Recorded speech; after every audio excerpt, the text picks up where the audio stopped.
cái bệnh mà thoái hóa hẹp van động mạch chủ này càng ngày càng nhiều, do có tuổi thọ trung bình của ở Việt Nam cũng như tất cả các nước trên thế giới ngày càng cao. Khi mà người bệnh hẹp van động mạch chủ có cái triệu chứng đó rồi đó thì tiên lượng sống còn trong vòng 2 năm nó chỉ là 50% thôi.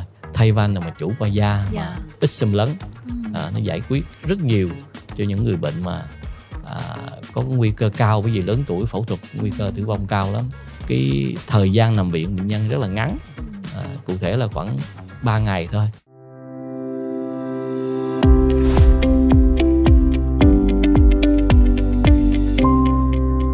Chào mừng các bạn đã quay trở lại với series podcast giải mã y khoa. Ở đây Thảo Uyên cùng với các khách mời chia sẻ góc nhìn về những vấn đề y khoa đang được quan tâm. Như chúng ta cũng đã biết thì hẹp van động mạch chủ là một bệnh lý nguy hiểm khi mà diễn biến âm thầm và có rất nhiều những biến chứng. Phương pháp kinh điển cho bệnh lý này là mổ hở, thay van tự nhiên thành van nhân tạo. Tuy nhiên thì đối với các bệnh nhân có tuổi cao thì rất khó để đáp ứng được một ca phẫu thuật phức tạp. Và rất may là những năm gần đây khi mà y khoa ngày càng phát triển thì đã mở ra những kỹ thuật mới và phương pháp thay van động mạch chủ ít xâm lấn qua da, hay còn được gọi là TAVI.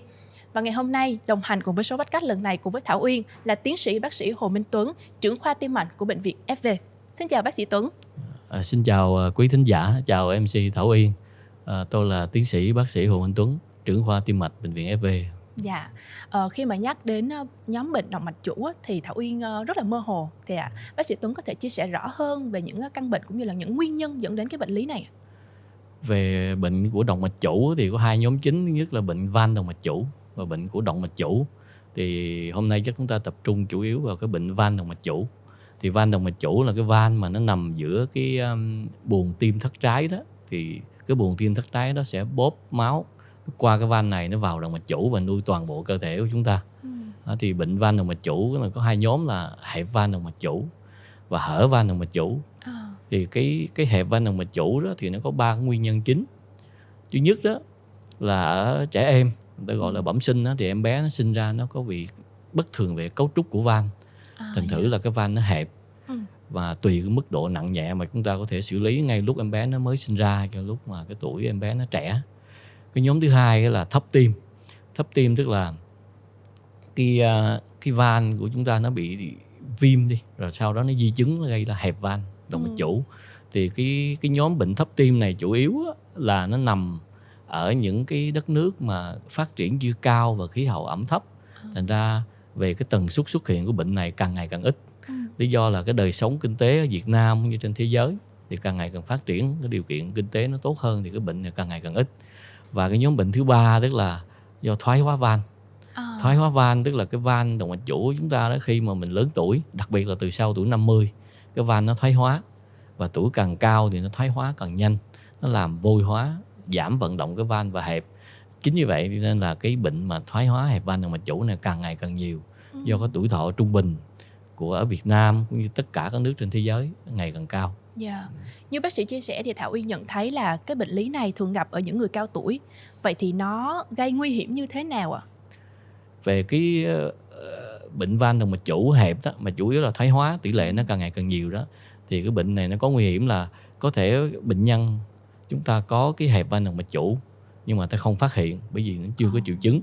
Nhưng mà đặc biệt ở giai đoạn này, mà nếu mà người bệnh đi đến khám với bác sĩ thì chỉ cần bác sĩ người ta sử dụng cái ống nghe, người ta nghe có thể người ta thấy một cái âm thổi và từ đó người ta sẽ chẩn đoán là hẹp van động mạch chủ và sau đó mình theo dõi nó tốt hơn. Nhưng nếu như mình để tới mức độ mà có cái triệu chứng của hẹp van động mạch chủ cụ thể là đau tức ngực, khó thở, ngất, hoặc là có bệnh nhân đột tử, hoặc là có một số triệu chứng nó không điển hình lắm như là bệnh nhân cảm thấy mệt hay là hồi hộp. Thì khi mà người bệnh hẹp van động mạch chủ có cái triệu chứng đó rồi đó thì tiên lượng sống còn trong vòng 2 năm nó chỉ là 50% thôi. Tức là nếu mà 2 người bệnh nhân mà có hẹp van động mạch chủ mà có triệu chứng đó thì sau 2 năm thì có 1 người là tử vong đó. Thì cái mức độ nghiêm trọng của bệnh nó rất là cao. Phải nói là tỷ lệ tử vong của căn bệnh này ở tại Việt Nam mình đó, thì có cao hay không ạ? Thì hiện tại vì giống như mới đề cập ở trên đó, thì cái bệnh này là cái bệnh nó tiến triển, cái tần suất nó càng ngày càng nhiều theo cái lứa tuổi. Thành ra là cái đời sống và cái tuổi trung bình của người Việt mình càng ngày càng cao, cũng như các nước trên thế giới đó. Thì tuổi thọ trung bình càng cao thì cái tần suất van này nó càng xuất hiện nhiều hơn. Nghĩa là cái dân số của Việt Nam mình càng ngày sẽ càng nhiều bệnh đó hơn. thì mình cần phải phát hiện và điều trị, chứ không thì cái tỷ lệ tử vong nó rất cao. Vậy thì khi mà bệnh lý này càng ngày càng nhiều thì chúng ta có những cái phương pháp nào để có thể điều trị hẹp van động mạch chủ ạ? Về điều trị bệnh hẹp van động mạch chủ đó, thì mình tập trung mình nói về cái tần suất cao nhất của hẹp van động mạch chủ là cái thoái hóa van đó ở người lớn tuổi. Thì cái phương pháp kinh điển là phẫu thuật tim hở. Thì lịch sử của phẫu thuật tim hở là 50 năm rồi. Thì nhưng mà cái phẫu thuật tim hở này phải đối mặt với những cái khó khăn, tức là mình phải mở ngực bệnh nhân rồi cho tim ngừng đập, mình cắt cái van cũ đi, van mà nó bị hẹp đó, mình khâu một cái van mới vào. Thì đây là một cái cuộc phẫu thuật rất lớn. Và khi mà cuộc phẫu thuật rất lớn như vậy đó, thì chúng ta phải đối mặt với những cái biến chứng của phẫu thuật, chẳng hạn như là chảy máu, nhiễm trùng, đột quỵ, hoặc là thời gian nằm viện lâu và thời gian hồi phục của bệnh nhân quay lại cuộc sống thì nó dài hơn. Thì chính vì đối mặt với những cái khó khăn như vậy đó, thì cái phương pháp mới nó ra đời gọi là TAVI. TAVI đó là chữ tiếng Anh đó, người ta viết tắt của thai van động mạch chủ qua da. Thì cái phương pháp này nó ít xâm lấn, chúng ta chỉ cần tiếp cận bằng 2 cái kim mình chích dưới động mạch đùi đó, mình đưa cái van lên, cái van nó xếp nhỏ lại khoảng vài mm đó, mình đưa nhẹ nhàng lên cái vị trí van động mạch chủ hẹp đó, và mình đặt đúng vào cái vị trí đó. Thì trong quá trình làm cái thủ thuật này thì người bệnh có thể cho thuốc ngủ trong thời gian thủ thuật thôi, sau đó người ta tỉnh dậy, và lúc làm như vậy thì tim mình vẫn đập bình thường. Thành ra là cái thủ thuật này ta gọi là thay van động mạch chủ qua da mà ít xâm lấn. Nó giải quyết rất nhiều cho những người bệnh mà có nguy cơ cao, bởi vì lớn tuổi phẫu thuật nguy cơ tử vong cao lắm. Thứ hai, đặc biệt trong những năm gần đây thì cái phương pháp mà TAVI, tức là thay van động mạch chủ qua da này đó, họ đang nghiên cứu tới những người bệnh nhân mà thậm chí phẫu thuật nguy cơ thấp, thì cái kết quả của TAVI nó vẫn cho thấy ngang bằng hoặc là tốt hơn so với mổ tim hở trước đây. Nhưng mà thời gian mà mình thực hiện cái phương pháp TAVI á, thì nó có nhanh hơn so với lại phương pháp cũ hay không ạ? Thì trung bình của một cái thủ thuật TAVI đó, mình tính từ đầu tới cuối luôn của một thủ thuật mà thay van cho bệnh nhân, thì kéo dài trung bình khoảng 1,5 tiếng đồng hồ, tức là khoảng 90 phút đó, cho cả một cái thủ thuật đó. Chúng ta đề cập tới phương pháp cũ, tức là phương pháp mổ tim hở đó, thì cái cuộc phẫu thuật nó kéo dài nó tùy, nhưng mà dao động thì cũng độ phải vài tiếng đồng hồ, có khi tới 5-7 tiếng đồng hồ thì mới xong một cái cuộc mổ tim hở để mà thay van động mạch chủ. Thảo Uyên có biết là chúng ta sẽ có 2 loại van, gồm là van cơ học và van sinh học, thì bác sĩ có thể chia sẻ rõ hơn là những cái ưu nhược điểm của 2 loại van này không? Thì cái câu hỏi này rất là hay, cái điều này rất là hay, tức là khoa học về y khoa về van động mạch chủ hiện nay đó thì có 2 cái loại van chính. Thứ nhất là van cơ học. Van cơ học là nó có 2 cái đĩa đóng mở để mà cái luồng máu đi qua và không cho luồng máu đi ngược lại. Cái loại van thứ hai đó là van sinh học. Van sinh học là cái van người ta lấy từ cái mô của heo hoặc bò, người ta làm ra cái van đó, người ta chế biến thành cái van, nó gọi là van sinh học. Thì cái nhược điểm lớn nhất của van cơ học đó là sau khi chúng ta thay vào thì chúng ta phải uống thuốc kháng đông suốt đời. Nếu mà cái thuốc kháng đông mình không uống đó thì cái van nó sẽ hư, nó kẹt lại, nó tạo huyết khối, thì mình phải mổ lại chứ không có phương pháp nào khác. Còn đối riêng với TAVI, tức là thay van động mạch chủ qua da, thì ta chỉ sử dụng cái van sinh học thôi. Thì cái van đó là mình sau khi mình phẫu thuật xong thì mình chỉ cần uống thuốc kháng đông 3 tháng, sau đó mình không cần uống thuốc kháng đông nữa. Và nếu như mà sau này cái van nó có thoái hóa, nó hẹp lại đó, thì mình cũng có thể thay bằng cái phương pháp thay van động mạch chủ qua da, ít xâm lấn, chứ không cần phải mổ lại. Khi mà chúng ta làm TAVI rồi thì cái đời sống của một cái van nó có thể kéo dài 15 năm, 17 năm, 20 năm, nó có thể thoái hóa lại, thì chúng ta có thể sử dụng lại phương pháp TAVI để chúng ta cứu chữa cho cái van đó. Vậy thì nếu như bây giờ đưa lên bàn cân so sánh nha, giữa phương pháp mổ hở và phương pháp TAVI, thì sẽ có những cái ưu nhược điểm nào giữa 2 phương pháp này ạ? Về cái ưu và nhược điểm giữa 2 phương pháp đó thì về mặt lịch sử thì cái thay van động mạch chủ mà bằng phương pháp mổ hở thì cái lịch sử dài hơn, cái 50 năm. Còn cái lịch sử của TAVI thì khoảng gần 20 năm, thì ngắn hơn. Tuy nhiên cái phương pháp TAVI này đó nó có rất là nhiều ưu điểm hơn. Thứ nhất là ít xâm lấn, biến chứng của cái thủ thuật nó ít hơn. Thậm chí tới 2024 này người ta thấy cái biến chứng trong bệnh viện của thủ thuật TAVI này nó dưới 1%, tức là nó rất là thấp. Thứ hai là chính vì cái phương pháp mà ít xâm lấn, chỉ tiếp cận từ 2 cái động mạch đùi mình đi lên đó, thành ra là cái thời gian nằm viện bệnh nhân rất là ngắn, cụ thể là khoảng 3 ngày thôi. Và sau đó bệnh nhân xuất viện về nhà thì sau 1 tuần là bệnh nhân có thể trở lại cái cuộc sống sinh hoạt bình thường, nghĩa là có thể làm việc, tập thể dục lại, tất cả mọi thứ nó bình thường. Thì đó là cái ưu điểm lớn nhất của cái TAVI. Bên cạnh cái ngắn hạn như vậy đó, về cái dài hạn thì người ta nghiên cứu hơn 10 năm. Thì cái phương pháp TAVI này nó cho thấy là cái kết quả nó không thua kém gì với mổ hở hết. Và sau 10 năm đó thì tỷ lệ mà phải sửa chữa lại cái van đó nó chỉ khoảng độ 2-3%, rất là thấp. Bên cạnh cái việc giá thành cao đi thì còn có những cái yếu tố nào cần và đủ để có thể thực hiện một cái ca TAVI thành công hay không ạ? Để một cái trung tâm gọi là một cái trung tâm tim mạch đó, mà thực hiện một cái ca TAVI, đó là một bệnh nhân TAVI đó, thì chúng ta cần 3 cái yếu tố chính. Thứ nhất là về một cái đội ngũ gồm có là bác sĩ, điều dưỡng và kỹ thuật viên. Thì trong đó bác sĩ có 3 nhóm chính. Thứ nhất là cái người bác sĩ tim mạch can thiệp, tức là người như tôi đó trực tiếp đứng làm cái thủ thuật đó. Thứ hai là người bác sĩ gây mê, người ta hỗ trợ. Thứ ba là người bác sĩ phẫu thuật tim, người ta chỉ là sẵn sàng để ta hỗ trợ những cái tình huống nó có thể xảy ra, mình xử lý. Thì thứ nhất là về cái đội ngũ. Thứ hai là về cái phòng để làm cái thủ thuật đó, thì gọi là phòng DSA hay là phòng cath lab. Thì cái phòng đó nó phải hiện đại, máy móc nó phải rất là hiện đại để mình làm cái đó. Cái điều thứ ba là để chuẩn bị cho một cái thủ thuật như vậy đó, thì mình cần những cái phương tiện về hình ảnh học để mình xác định cái van nó bị giải phẫu nó như thế nào, nó thay đổi như thế nào bằng cái siêu âm và cái CT. Thì từ đó mình mới chọn được cái kích cỡ van nó bao nhiêu, và mình tiên lượng cái thủ thuật này nó có những cái khó khăn như thế nào, để khi mình làm thủ thuật thực sự đó thì mình vượt qua cái đó nó dễ dàng. Thì trong đó thì cái quan trọng nhất là cái CT. CT tim đó thì hầu hết nhất các cái trung tâm trên thế giới người ta thực hiện cái CT tim đó bằng cái khoa chẩn đoán hình ảnh. Nhưng mà riêng đối với FV thì cũng hiếm trung tâm trên thế giới có, đó là cái người bác sĩ tim mạch can thiệp và cái đội đó, người ta trực tiếp người ta làm cái CT đó. Rồi sau đó ta phân tích hình ảnh trên CT đó rất là nhiều lần, để mà khi mà người ta chính cái bản thân người đó ta vô làm thủ thuật thì những cái trắc trở, những cái khó khăn gì trong cái cuộc thủ thuật đó người ta đã định lượng trước bằng CT rồi, thì cái thủ thuật nó thành công sẽ cao hơn và cái biến chứng nó ít hơn cho người bệnh. Một cái quan trọng nữa là khi một người bệnh hẹp van động mạch chủ mà được phát hiện, nhưng mà có những bệnh nhân chưa có chỉ định làm cái thủ thuật TAVI, thì cái sự theo dõi người bệnh nó rất quan trọng. Thì cái đó được theo dõi bởi một người bác sĩ tim mạch thực thụ, là một chuyên gia đó.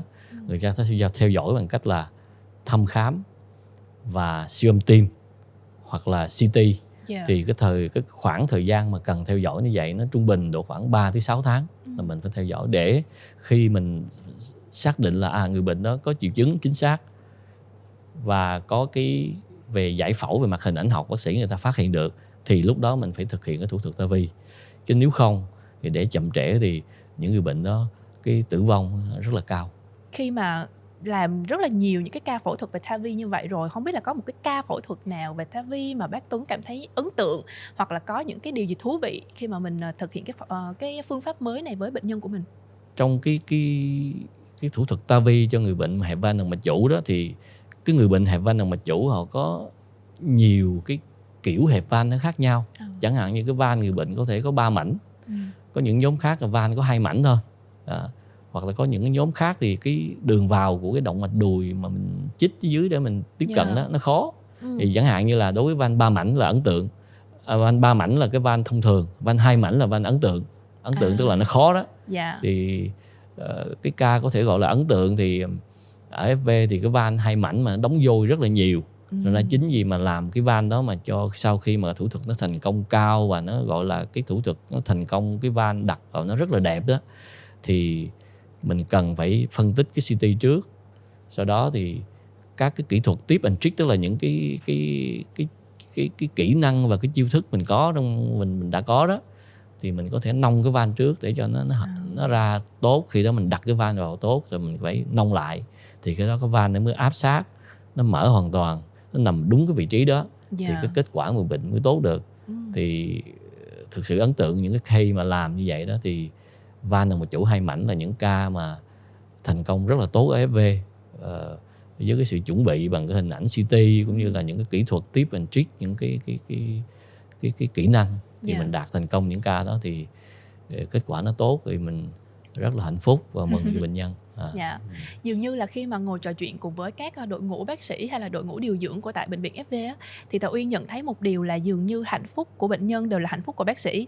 Ai cũng cảm thấy là khi mà mình điều trị một cái ca nào đó thành công á, cái niềm hân hoan, cái niềm vui á, nó thể hiện rất là rõ. Chia sẻ kỹ hơn á, thì có những cái trường hợp hay là có những cái đặc thù nào mà chúng ta không thể sử dụng phương pháp TAVI để giải quyết cái bệnh lý này hay không ạ? Thì thực ra TAVI thì phát triển cũng gần 20 năm. Tuy nhiên những thách thức vẫn còn chứ chưa có hết. Bởi vì rất là nhiều cái điểm về khoa học người ta nghiên cứu đó, và các cái nghiên cứu nó sẽ có ở phía trước, nó nằm ở chân trời đó, nó sẽ có, và có người bác sĩ phải học hoài. Thì có hiện tại cái thách thức lớn nhất là cái đường vào đó. Bởi vì tất cả cái dụng cụ, cái van đều vào hai cái động mạch đùi mình đưa lên cho tới vị trí van. Thì có những bệnh nhân không may là có cái động mạch đùi đó vôi hóa, nó đóng rất là nhiều, và cái độ ngoằn ngoèo rất là dít dắt. Thì cái đường đi cho cái người bác sĩ thủ thuật nó khó hơn nhiều. Thì với những trường hợp như vậy đó, thì hiện tại là ở trên thế giới người ta có một cái dụng cụ gọi là lithotripsy. Thì cái đó nó có một cái sóng rung. Thì trước khi mà mình đưa dụng cụ lên, mình dùng cái đó, cái bóng đó mình để vào vị trí đó mà nó có những cái sóng rung, nó làm cho những cái canxi và ngoằn ngoèo đó nó giảm đi, thì mình đi nó mềm mại hơn. Cái thách thức thứ hai lớn hiện tại của cái TAVI là những người bệnh họ hở van động mạch chủ đơn thuần, không có hẹp. Thì khi mà hở như vậy đó thì cái van nó không có đóng vôi, và cái vòng van nó rất lớn, thành ra là cái độ bám của van nó không bằng so với hẹp van động mạch chủ, nó không an toàn bằng. Thì cái hy vọng ở phía trước trong những thời gian tới đó, thì có một cái van nó tên là Jana hay là J valve đó, thì đã được bên Âu Châu người ta phê chuẩn rồi. Và ở bên Hoa Kỳ, tức là FDA á, ta sẽ phê chuẩn vào năm tới, khả năng cao thì mình sẽ sử dụng cái van đó. Nó có cái đặc điểm là nó có một cái thành phần mà nó làm cho cái van bám tốt vô trong cái vị trí của van cũ hơn. Thì đó là cái hy vọng lớn cho những người bệnh mà có hở van động mạch chủ đơn thuần trong thời gian tới. Thông thường thì Thảo Uyên thấy là những người lớn tuổi thì họ sẽ nên lựa chọn phương pháp TAVI, đúng không ạ? Tại vì sức khỏe của họ sẽ rất là yếu để đáp ứng một cái cuộc phẫu thuật mà nó quá là phức tạp như là mổ hở thông thường. Vậy thì bác sĩ có nghĩ là những người trẻ thì họ nên lựa chọn phương pháp mổ hở nếu như mà lỡ có gặp cái bệnh lý như vậy thay vì TAVI hay không? Thì đây là câu hỏi rất là hay, nó không phải thông thường đối với người bệnh nhân hay là trong cái cộng đồng y khoa, mà nó là câu hỏi thách thức đối với các cái nhà nghiên cứu về TAVI ở trên thế giới cũng như Việt Nam á. Thì hiện tại cái lứa tuổi mà để mà làm TAVI đó, theo cái phê chuẩn của cái Hiệp hội Tim mạch Hoa Kỳ cũng như ở Việt Nam đó là 65. Thì thường ở trên 65 tuổi đó mà có hẹp van động mạch chủ, có chỉ định mà phải thay cái van đó, thì ta ưu tiên hơn cho thay van động mạch chủ qua da. Thì dưới 65 thì thường ưu tiên hơn cho cái phẫu thuật mổ tim hở. Bởi vì giống như Thảo Uyên mới đề cập đó, thì dưới 65 thì những cái bệnh kèm theo của người bệnh ít hơn, thì cuộc mổ có vẻ nó nhẹ nhàng hơn. Tuy nhiên thì hiện tại ở Hoa Kỳ thì người ta làm rất là nhiều cái trường hợp bệnh nhân khoảng từ tuổi 60, 65 người ta làm phương pháp TAVI. Thì trong tương lai đó thì cái tuổi mà để làm phương pháp TAVI này sẽ thấp dần xuống, mở rộng nhiều bệnh nhân hơn để có cái kết quả tốt hơn cho những nhóm bệnh nhân như vậy. Nhưng mà nếu như Thảo Uyên nghĩ là cái gì mà nó có quá nhiều ưu điểm á, thì chắc chắn là cái chi phí cho cái ca phẫu thuật đó nó cũng sẽ cao hơn. Thì không biết là cái suy nghĩ này của Thảo Uyên có đúng hay không ạ? Cái Thảo Uyên nói đó thì chính xác là cái chi phí của một cái phẫu thuật TAVI hiện tại nó còn rất là cao. Nó không phải riêng ở Việt Nam mà tất cả các nước trên thế giới. Thì như chúng ta thấy là lân cận nhất gần nữa là những cái đất nước mà ở Đông Nam Á, chẳng hạn như là Singapore, Malaysia hay là Thái Lan, thì cái chi phí cho một cái phẫu thuật TAVI này nó phải gấp đôi ở Việt Nam. Và cái lý do mà cái chi phí cái phẫu thuật TAVI này nó cao đó là do cái van và cái dụng cụ để cái người bác sĩ can thiệp người ta làm cái thủ thuật đó nó được nhập khẩu từ những cái đất nước lớn như là Hoa Kỳ hay là những cái nước châu Âu, cái nhà sản xuất nó nằm ở đó. Thành ra cái dụng cụ nó rất mắc. Thành ra nó làm cho cái giá của cuộc phẫu thuật nó còn tương đối là cao so với mặt bằng chung của cái thu nhập của những nước như là Việt Nam. Tại FV của mình đi, có những cái chính sách nào để hỗ trợ cho bệnh nhân, hoặc là có những cái chính sách nào tốt nhất để khi mà bệnh nhân họ có thể muốn cái phương pháp TAVI cho cái cuộc phẫu thuật của mình? Về cái chi phí của cái thủ thuật TAVI á, thì so với lại là mổ tim hở để thay van động mạch chủ thì nó khác nhau tùy cái nước, tùy những cái quốc gia khác nhau. Ví dụ như ở những nước lân cận như Singapore chẳng hạn, thì cái chi phí của một cuộc mổ hở so với TAVI thì cũng không khác biệt nhiều, có thể mổ hở cao hơn. Tuy nhiên ở Việt Nam á, thì cái chi phí của một cái thủ thuật TAVI đó giá cao hơn so với lại là mổ tim hở. Thì về cái chi phí thủ thuật TAVI thì cái thành phần van với lại những cái dụng cụ mà để mình đưa cái van vào thì mình nhập khẩu từ nước ngoài, mình không thay đổi được. Tại FV thì để mà giảm chi phí cho bệnh nhân đó, thì bệnh viện FV có một cái gói cho cái thay van động mạch chủ. Thì tất cả chi phí như nằm viện rồi một số chi phí khác đó thì mình tính vào một cái gói, cộng với lại các cái dụng cụ và cái van đó. Thì cái cách tính nó rất đơn giản. Và trong cái cách tính đó thì cái chính sách của bệnh viện FV là làm sao mình giảm thiểu thấp nhất cái chi phí cho người bệnh khi mà nó thành một cái gói cuối cùng. Thì cái đó là nỗ lực của bệnh viện FV làm sao để mà giảm chi phí cho cái thủ thuật TAVI. Cái bệnh rất là phổ biến, nhưng mà cái chi phí thì nó còn cao so với cái thu nhập của người Việt. Thưa bác sĩ Tuấn, là để nâng cao chất lượng điều trị bằng phương pháp TAVI thì tại khoa tim mạch của bệnh viện FV chúng ta đã có những cái chiến lược như thế nào để phát triển hơn nữa? Cái như Thảo Uyên đề cập thì nó là cái chiến lược phát triển của một cái khoa tùy theo cái dịch tễ, tức là tùy theo các cái nhóm bệnh mà cái ngành y khoa ta tiên đoán được. Thì tại bệnh viện FV khoa tim mạch đó thì cái đội ngũ bác sĩ tim mạch bao gồm là bác sĩ tim mạch không can thiệp, bác sĩ tim mạch can thiệp. Đó thì những người bác sĩ tim mạch không can thiệp đó, người ta rất là giỏi, được đào tạo ở trong nước cũng như quốc tế, rất là giỏi về những cái phương pháp về chẩn đoán, chẳng hạn như là CT tim, chẳng hạn như siêu âm tim và rất là nhiều cái nghiệm pháp khác trong tim mạch.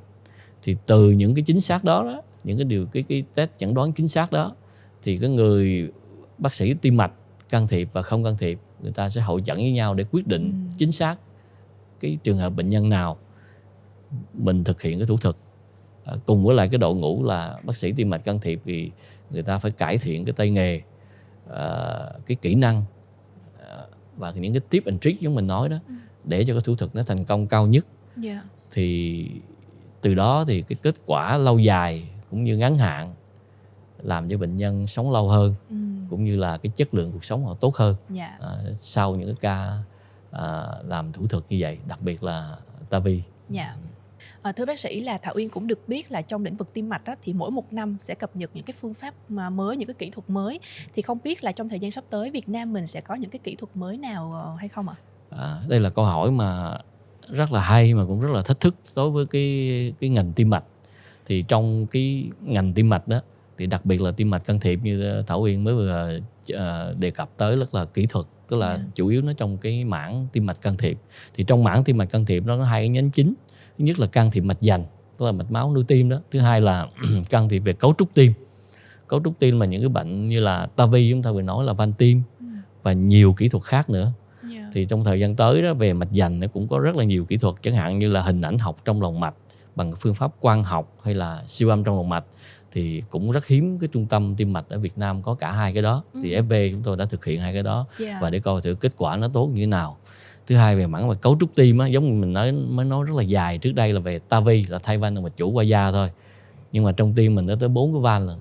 Còn van 2 lá, van 3 lá, van động mạch phổi.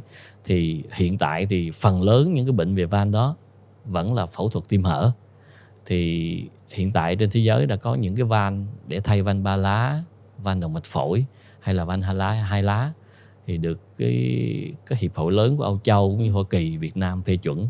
Thì trong thời gian gần tới đó mình sẽ thực hiện trên những cái van khác ngoài cái van động mạch chủ bằng cái phương pháp can thiệp qua da, chứ không phải là mổ tim hở nữa.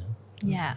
Sở hữu ưu thế vượt trội về tính an toàn và hiệu quả, TAVI được xem là một tiến bộ trong y khoa và mở ra rất nhiều cơ hội sống cho các bệnh nhân bị hẹp van động mạch chủ tại Việt Nam.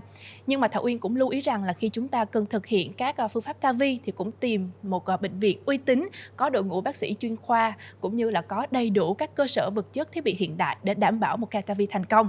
Ngày hôm nay thì rất là cảm ơn tiến sĩ bác sĩ Hồ Minh Tuấn đã đồng hành cùng với Podcast ngày hôm nay, và hy vọng là những thông tin vừa rồi cũng cho chúng ta hiểu rõ hơn về TAVI, một phương pháp có thể giúp cho chúng ta vượt qua được căn bệnh hẹp van động mạch chủ. Và chúng ta sẽ cùng gặp lại nhau ở các số podcast tiếp theo. Còn bây giờ thì xin chào tạm biệt và hẹn gặp lại.